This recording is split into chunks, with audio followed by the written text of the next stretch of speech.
Hello, everyone. I hope you are safe, healthy, and having a peaceful day. Today, let's return to the gentle world of Ly Tu Tien and Jack and step into a story filled with love, memory, and a quiet kind of emotion. It was the year 2036. The morning inside the villa was calm and still. Early sunlight passed through soft, cream-colored curtains and fell across the pale wooden floor. Outside, the lavender swayed gently in the breeze. The greenhouse was still touched with morning dew, and the white swing stood quietly under the soft light. Everything felt beautiful in a warm and gentle way, like a life that had been carefully built over many years, with love, patience, and quiet devotion. Tu Tien came downstairs wearing a long cream-white dress. Jack was standing by the window with a warm cup of coffee in his hand. When he heard her footsteps, he turned and looked at her for a few long seconds, as if it had become the most natural habit in the world. Tu Tien smiled softly. "You're up early today?" Jack set his coffee down. "I want to show you something." She looked at him, a little surprised. "Another surprise?" Jack only smiled, then gently adjusted a loose strand of hair near her shoulder. It's time for someone to have something that should have belonged to her a long time ago. Tu Tien did not fully understand, but she still placed her hand in his. Jack led her upstairs, through the long, bright hallway, and stopped in front of a large wooden door she had barely ever noticed before. "Are you ready?" he asked. Tu Tien gave a small smile. "The way you're saying that is making me nervous." Jack looked at her quietly. "Me too." Then he opened the door. Tu Tien stepped inside and went still. What stood before her was not simply a dressing room. It was a space that looked like a woman's dream brought to life. Dresses were arranged beautifully inside built-in glass wardrobes. Jewelry rested neatly in velvet-lined drawers. Elegant shoes stood in perfect rows under soft golden light.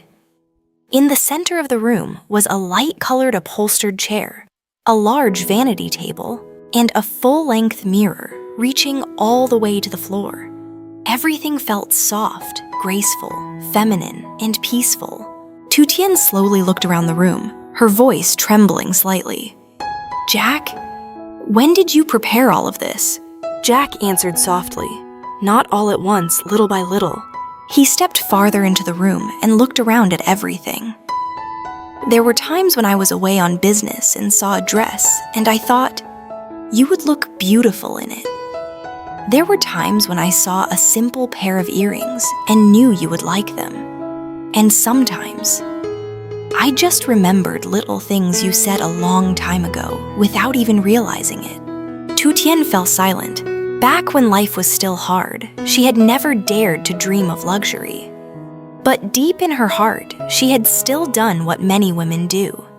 She had stood outside shop windows, quietly looking at beautiful dresses.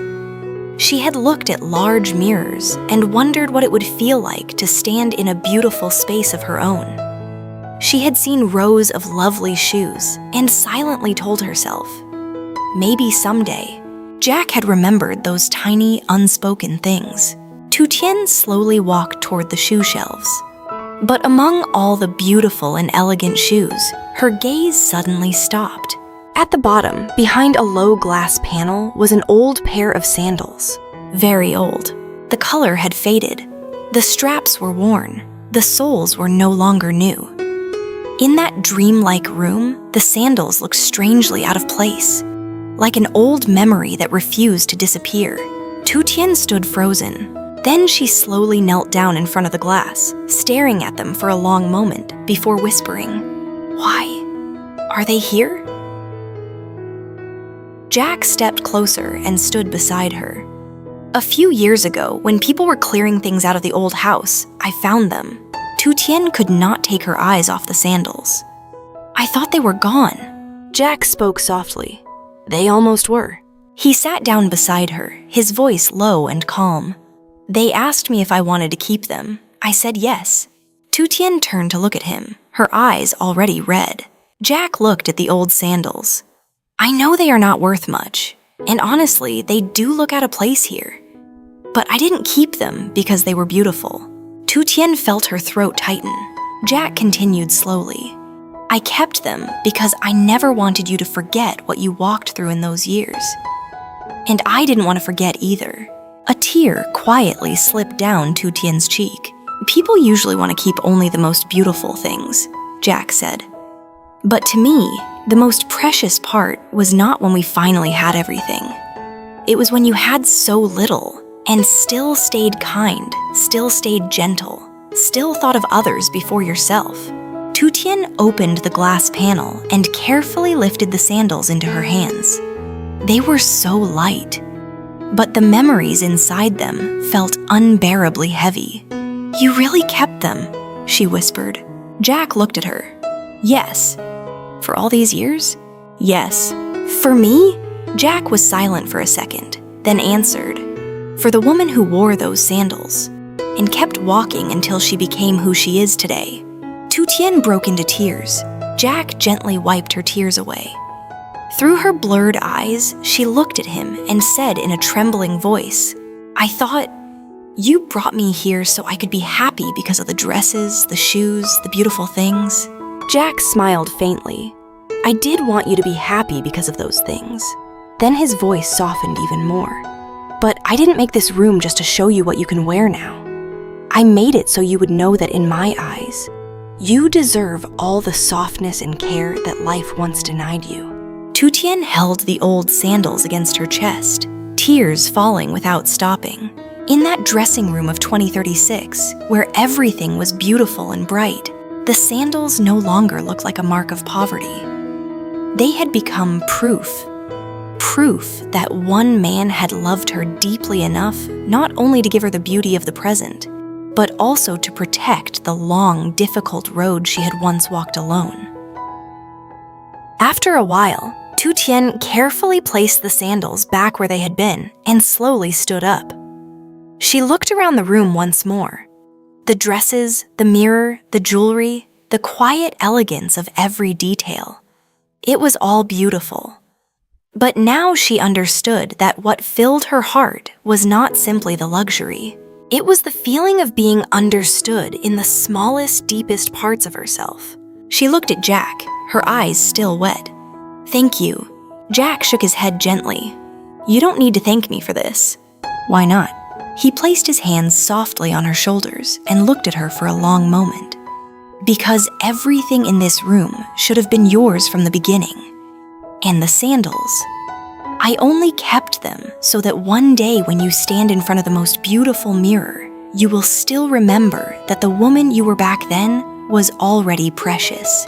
Tu Tien began to cry again, and this time she stepped forward and held him tightly.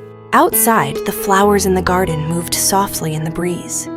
Inside that luxurious room, surrounded by mirrors, dresses, and quiet golden light, the two of them stood in each other's arms as if all the distance of the past had finally been healed. And in that moment, Tu Tien understood something. What makes a woman happiest is not always being surrounded by beautiful and expensive things. Sometimes it is being loved so deeply that no matter how much life has changed, someone still remembers who she once was, and everything she had to walk through to become the woman she is today.